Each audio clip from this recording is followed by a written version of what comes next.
Dırdım tadım tadırına, dırdım tadım tadırına, dırdım tadım tadırına, dırına. Dırdım tadım tadırına, dırdım tadım tadırına, dırdım tadım tadırına, dırına.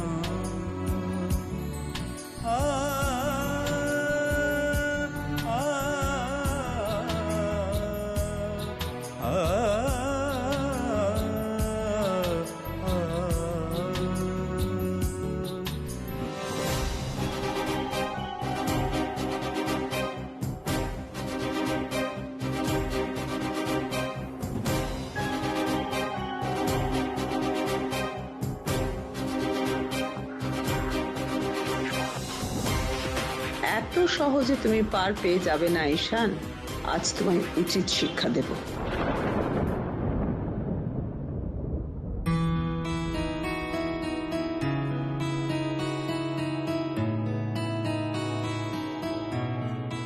মা বসো, এইটা দেখো, এটা আমাকে দিদুন দিয়েছে, আইবুড়ো ভাতে পরবো।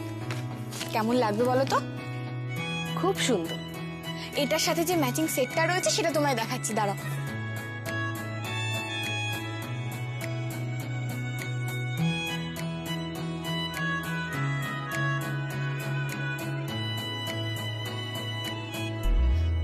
ও মা, দাঁড়িয়ে আছো কেন? বসো না।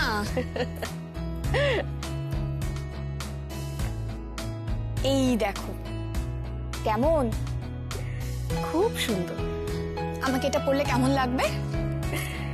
খুব ভালো লাগবে নীল, তুমি যা পরবে তাতেই তোমাকে ভালো লাগবে। আমি এটা পরে দেখাই তোমায়।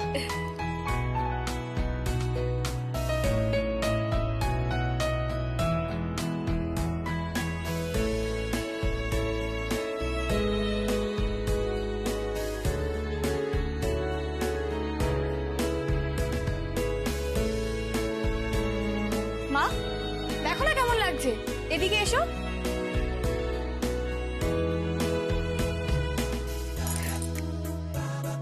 খুব সুন্দর লাগছে।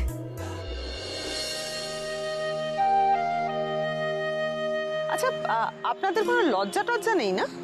শুধু বলার অপেক্ষায় গোষ্ঠী শুধু সকলে চলে এলেন ভালো মন্দ খাওয়ার জন্য। ভালো মন্দ খাবার আছে।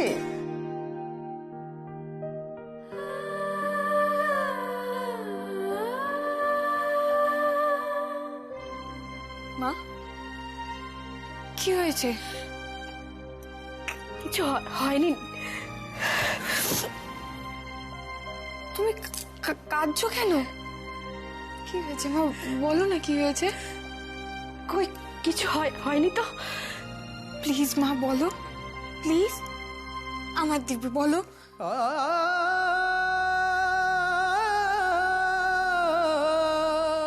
আমার তো মেয়ে নেই, তাই কেউ কখনো আমাকে বলেনি মা কেমন লাগছে বলো তো আমাকে। ভালো লাগছে তো?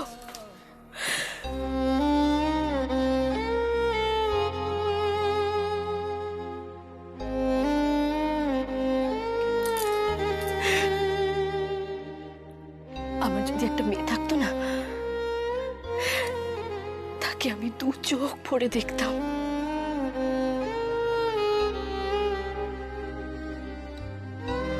তুমি আমার এই অভাবটা মিটিয়ে দিয়েছো নি, আমার অভাবটা মিটিয়ে দিয়েছো।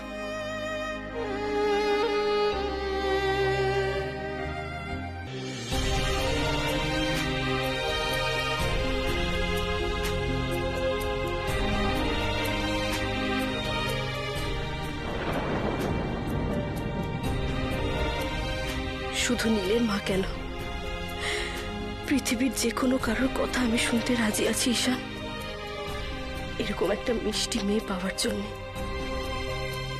Thank you Ishan, thank you so much. Neel, Neel একবার একটু বাইরে আসবি? হ্যাঁ মা আসছি। মা তুমি এখানে বসো, আমি এক্ষুনি আসছি।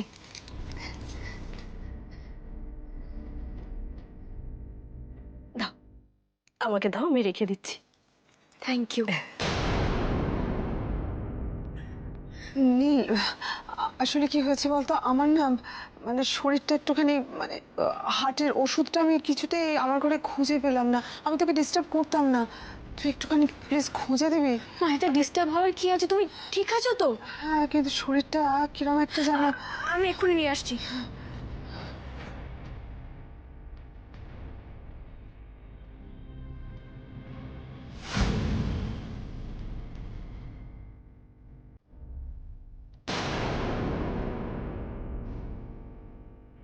কি প্ল্যান করলেন?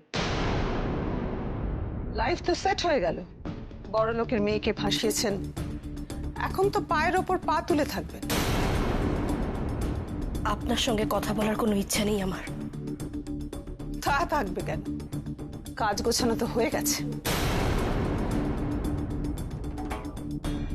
আপনাকে একটা কথা জানিয়ে দিই, প্রতি মাসের 1 তারিখে আমার হাত থেকে টাকা নেওয়ার জন্য এখানে সবাই লাইনে দাঁড়ায়, আপনাকেও লাইনে দাঁড় করিয়ে দেবো।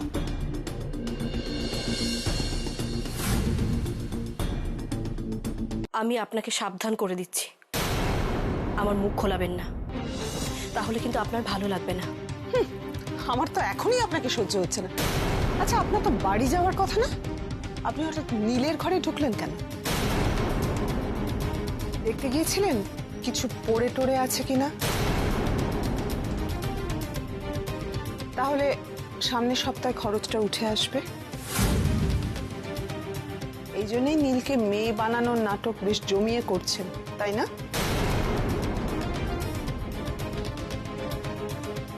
আমাদের বাড়ির বউকে না মেয়ের জায়গা দেওয়া হয়, আপনার মতো নয় যে মায়ের থেকেই হাত খরচা নেওয়ার জন্য নিজের মেয়েকেই লাইনে দাঁড়াতে হয়। এসব বলে না আপনি আমার মেয়ে নীলকে বশ করতে পারবেন, আমাকে না। লজ্জা করে না আপনার? ছেলেকে মেয়ে ফসলানোর ব্যবসায় নামিয়েছেন।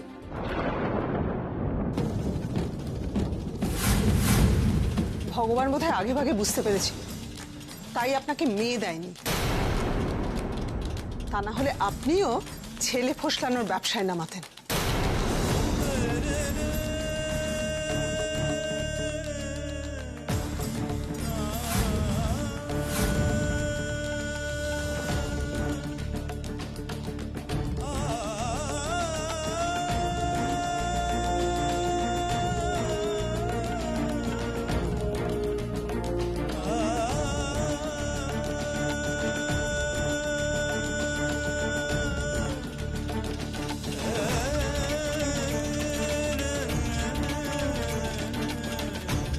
বাস আপা, অনেক হয়েছে। সবকিছুর একটা সীমা রেখা থাকে, অপমান সহ্য করার একটা সীমা রেখা থাকে। ছেলে ওনার মেয়েকে ভালোবেসেছে বলে আর কত অপমান সহ্য করবে তুমি? শুধু টাকা বুঝে, টাকা, টাকার দাড়ি পাল্লা দিয়ে সব মাপে। দরকার নেই এরকম একটা পরিবারে আমাদের ছেলের বিয়ে দেওয়ার। বাবা চলো, কোনো দরকার নেই ওর সঙ্গে আর কোনো কথা বলার। চলো চলো। তাই নাকি? তাই নাকি? তাই নাকি? সত্যি কথা বললাম বলে খুব গায়ে লাগলো না? এখনো তো অনেক সত্যি বলার বাকি আছে। আমি শেষবারের মতো আপনাকে বলছি, আমার বাবা মার আর একটা অপমান আমি কিন্তু সহ্য করবো না। হাত জোর করে বলছি, আর একটা উল্টোপাল্টা কথা যদি আপনি বলেন তাহলে কিন্তু আমি ভুলে যাবো আপনি নীলের মা। কি করবে তুমি? বিয়েটা তো আর ভাঙবে না, রাতারাতি বড় লোক হওয়ার শর্টকাট রাস্তা তো হয়ে গেছে। ভিখিরি কোথাকার। ভিখিরি? আপনি জানেন না আপনি কার সামনে দাঁড়িয়ে কথা বলছেন?